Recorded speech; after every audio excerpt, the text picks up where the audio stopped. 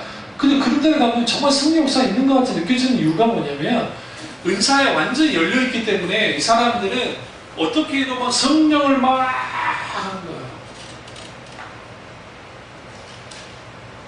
근데 거기에 뭐가 결여되어 있냐면 인격성이 결여되어 있어요. 그리고 자기들이, 그러니까 저희가 재밌는 걸 봤는데 축적기 가서 봤으니까 알아요. 기도 시작하자마자 이러고 있어요. 반 이상. 그러니까 기도해요. 그러니까 하나님의 기도,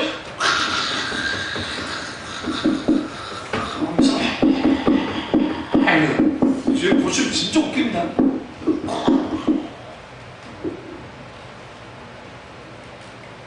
성령께서 우리 가운데 역사하셔서 그런 일이 있을 수 있어요. 왜 그러냐면 조나단 에듀드 목사님의 책 가운데 신앙 감정론 말고 거짓력을 분별하라는 책이 있는데 근데에도 잘 드러나요. 진짜 성령의 역사 나타나는 비슷한 그 현상들이 있는 게 있어요. 분명하게. 근데 조나단 에듀드 목사님이 얼마만큼의 매수한 분이냐면 개죽에 딱 보니까 배워사는 것들이 있더라는 거예요. 또 배우진 않더라도 같이 동화돼가지고 그러니까 굉장히 감정적인 사람들은 자기들도 모르는 상태에서 그게 같이 감정적으로 휩쓸려서 그런 것처럼 현상이 나는 거예요. 그러니까 이분이 거짓력을 분별하라는 책을 쓰면서 정확하게 거짓 성령의 역사가 무엇인지에 대해서 분명하게 말했다. 분명. 그러니까 그런 인위적으로 성령의 역사를 주장하고 하는 이런 일련의 행동들은 오히려 뭘 가로막냐면 진짜 성령의 역사를 가로막아요.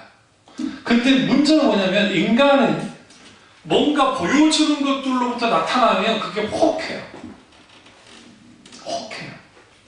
그게 진짜 이거죠.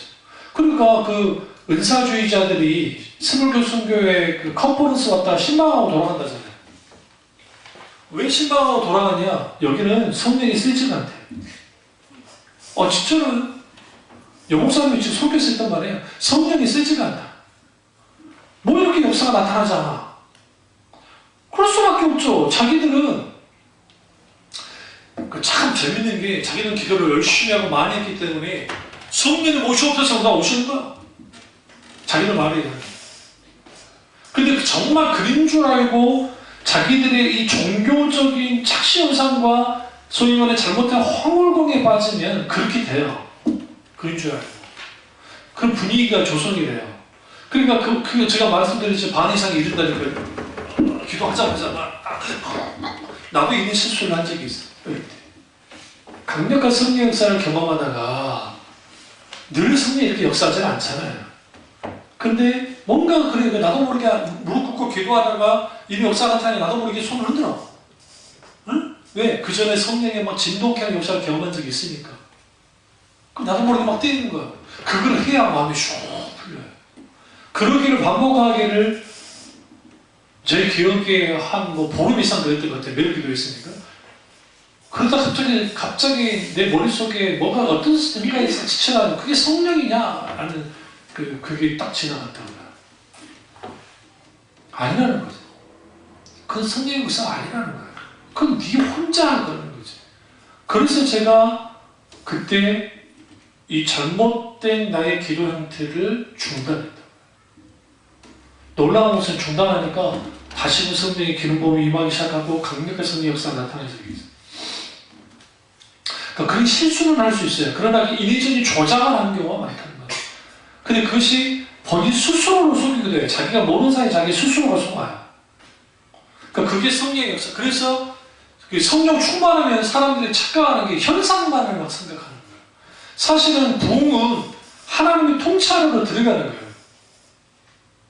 그러니까 하나님의 부흥은 숫자적으로 늘어나는 게 부흥이 아니라 그는 하나의 그 어떤 관성 속에 일어나는 일이긴 하지만 실질적으로 하나님의 부흥은 하나님이 실제로 하나님의 신을 드러내 보였잖아요. 그러니까 이제는 하나님이 진짜 우리 가운데 역사하시고 나타나 보이시잖아요. 그러니까 우리 마음대로 할 수 있는 게 없어요. 부흥이 진짜 부흥이 일어나면. 그런 부흥을 원치 않아요. 은사 주자도 그렇고. 그게 아니라 사도행전에 나타난 것처럼 사람들이 많아지고 신나는 역사가 나타나고 일들이 일어나는 것만 되는 거예요. 그러나 실제로 하나님의 부흥의 목적이 뭐예요? 하나님의 하나님 되심을 드러내고 회개치 않았던 사람들을 하나님께로 어떻게 계속적으로 정말 그들을 변화시키고 들어오도록 하는 거예요. 영혼을 살리는 거예요. 그걸 통해서 이제는 하나님의 주권이 개개인과 가정과 교회에 세워지는 거예요. 하나님의 주권이. 하나님의 주권에 세워지기 때문에 자기 마음대로 살아가는 일들을 하지 못하게 돼요. 이게 하나님의 부흥이에요. 근데 한국교회는 부흥을 어떻게 이해를 했냐면 숫자적인 성장이에요. 그리고 외부로부터 나타나는 현상들이 부흥이라고 생각하는 거예요. 그러니까 어떤 현상이냐? 막 입신. 요즘에 입신이라는 말 듣기도 힘들죠. 거의 안 들리죠. 근데 제가 고등학생 때만 해도 입신, 그러니까 우리나라의 감리교를 중심으로, 감리교 분강사를 중심으로 입신 열풍이 났단 말이에요. 그래서 교회마다 입신, 우리 교회에서도 입신했다는 사람이 나오기도 하고 막 그랬어요.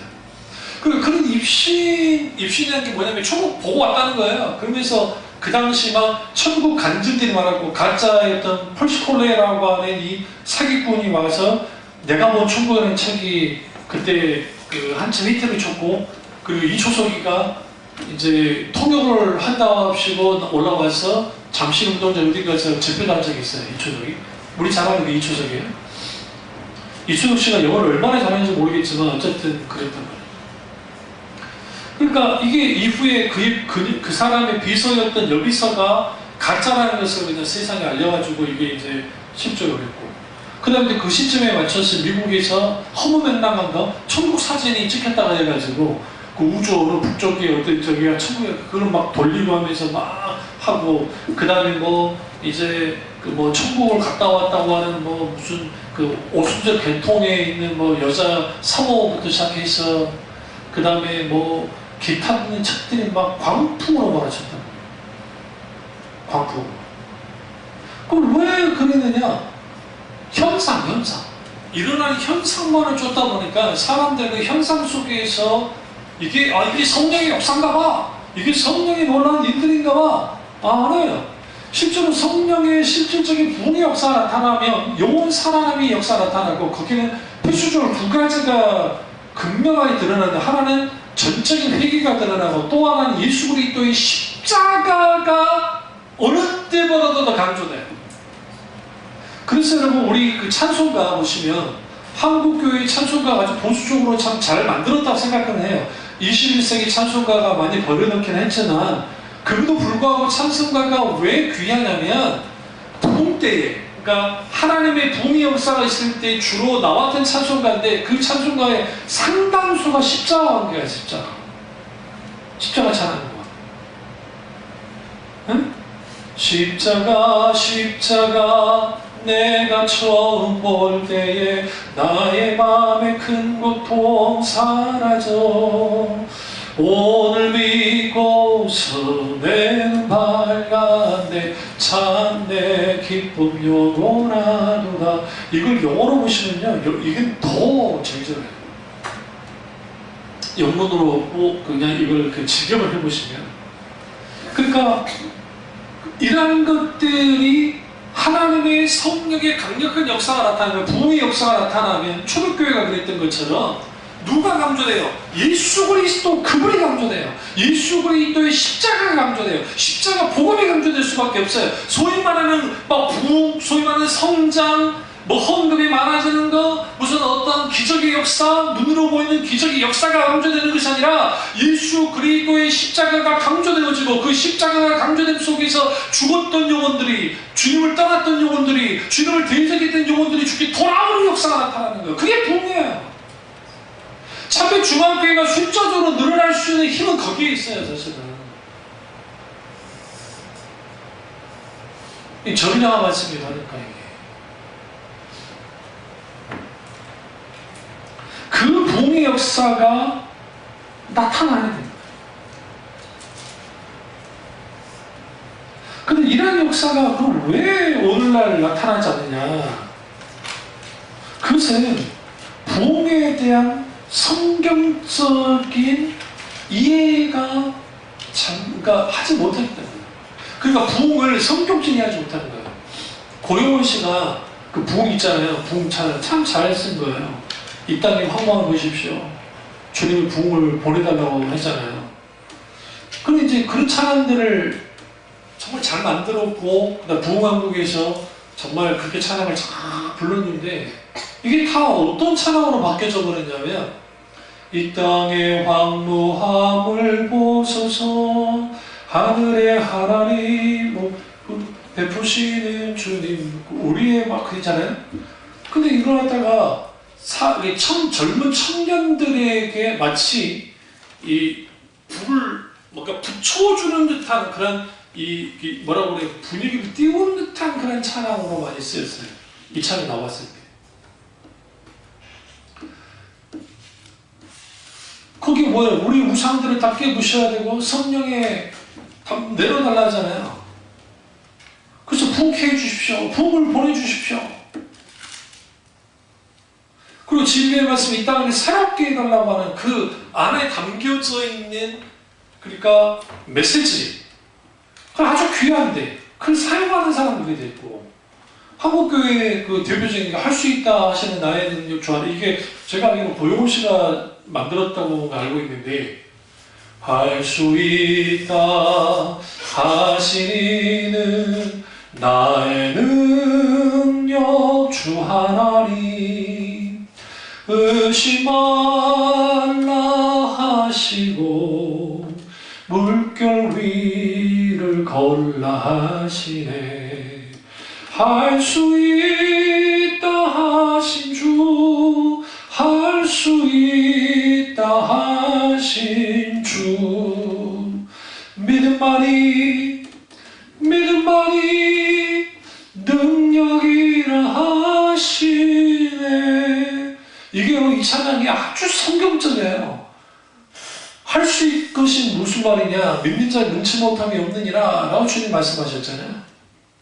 네?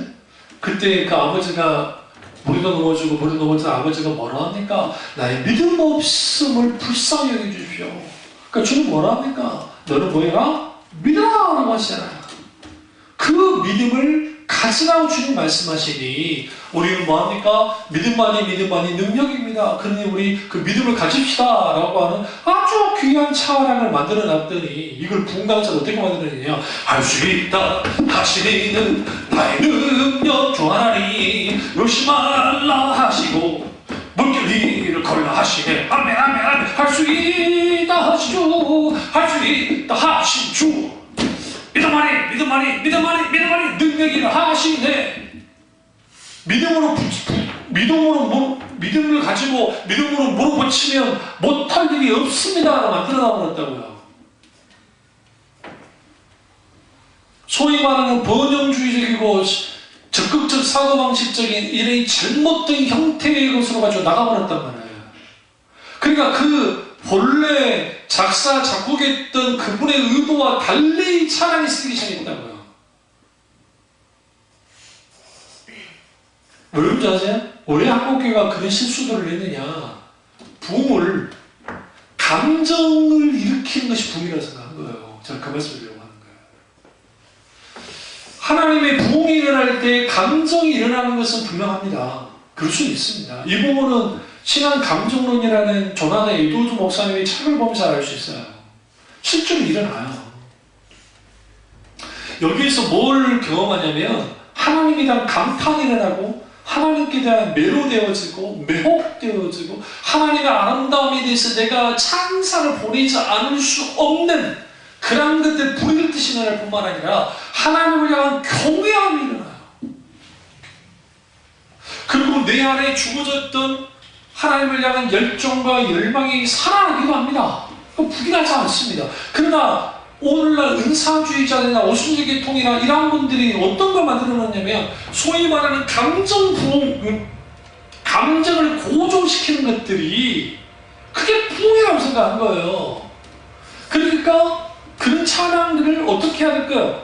여러분 아세요? 왜 뽕짝이 트로트가 강한 힘을 갖고 있냐면 아주 단순한 멜로디에, 그리고 박자는 4분의 4박, 주로 대부분 4분의 4박자예요.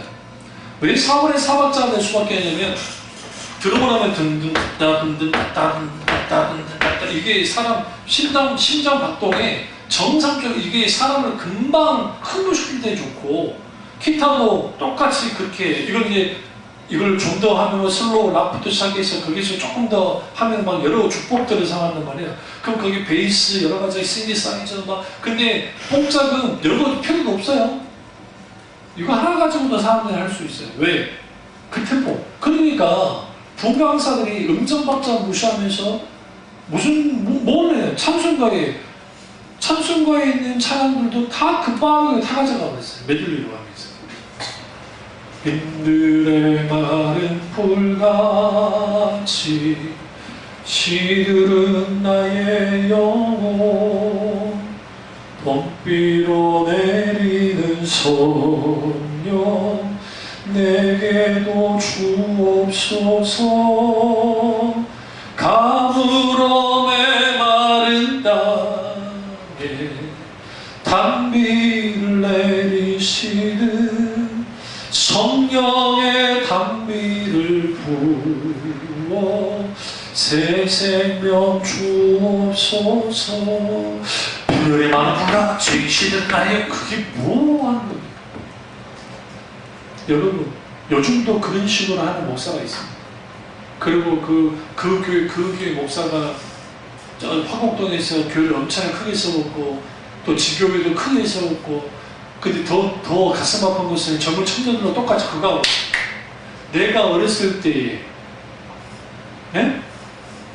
10대 때 봤던 그것을 그대로 하고 있습니다. 영적 분별력들이 없어요. 그런 찬양들이 나쁘다는 게 아닙니다. 그 대신 그것이 어떤 의미인지를 분명히 보고해야 되는데, 제가 사람들이 찬양하는 모습을 쭉 보면 요즘이 좀 잘 나오지 않습니다만은 그걸 쭉 들여다보면 처음에 기계적으로 해요. 근데 어느 쯤 되면 마음이 열려요. 왜 열릴 수밖에 없냐면 계속 신나는 템포 가지고 계속 하다가 마지막 부분에 이제는 아주 애절한 찬양을 탁 해버리는 거예요. 나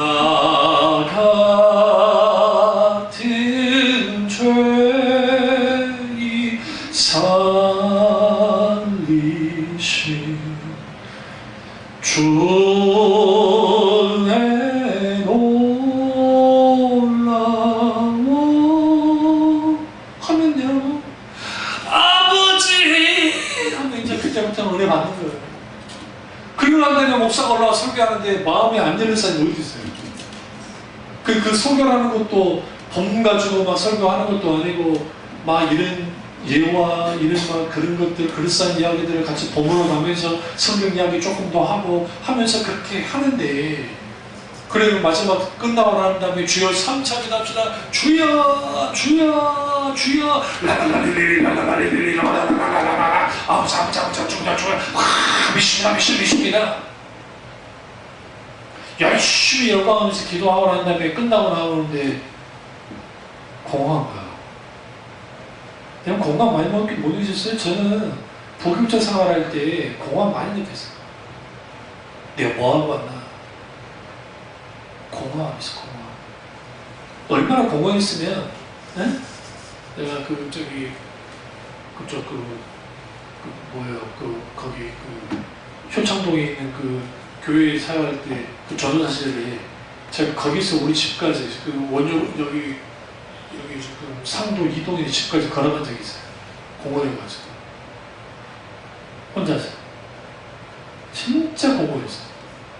마음이 얼마나 공허했냐면, 이게 지금 종교놀이를 하는데 거기에 내가 부교육자니까 하긴 안 나 그러지 않기를 원하는데 담임 목사는 요구를 하고 내가 뭐 그 양반 밑에 있는데 내 목회도 아닌데 그럴 수는 없고 그 공감이 말로 할 수 없어요. 뭐 하면서 그러냐면 찬양하면서 걸어갔어요. 쭉 찬양하면서. 그러니까 그럼 왜 이렇게 부흥에 대해서 이렇게 왜곡이 나왔냐면 한국에 부흥이 없었다는 게 아닙니다. 정말 하나님이 우리에게 부흥을 주셨습니다. 교회마다 회개가 넘쳤던 시절이 있고요. 설교를 듣다가 설교하는 목사님도 울고 설교를 듣는 교인들도 우는 일들이 많았어요. 생각보다. 그건 뭐냐면 하나님이 그 시대에 한국교회를 너무 사랑하셔서 부흥을 주셨어요. 근데 후에 갔을 때 이제 후대로 가니까 그 하나님의 부흥의 역사는 진정한 역사는 사라지고 거기에 있었던 껍데기들만 남은 거예요. 그 경험한 것은 있으니까 그걸 재현을 시켜야 되겠다는 거예요. 재현을 시키다 보니까 거기에 뭐가 나오기 시작했냐면 인위적인 요소들이 나오기 시작했어요. 그 진짜 성령의 기록의 역사는 진정 하나님의 부흥의 역사는 절대로 인위적이 나타나잖아요. 잘 생각해 보세요. 한국교회 내에 은사주의자 중에 그렇게 날로 뛰는 은사주의자들이 한때 반짝반짝 했지만 그게 계속가는 건 없어요. 절대로 그럴 수가 없어요. 그래서 진짜 성령의 역사는 말씀과 기도 혹은 십자가 복음 혹은 성령 말씀과 성령이 충만함이 우리가 믿게 됐을 때 거기에 뭐가 일어나느냐? 하나님의 부흥이 있고 그 하나님의 부흥이 우리를 어떻게 만들까요?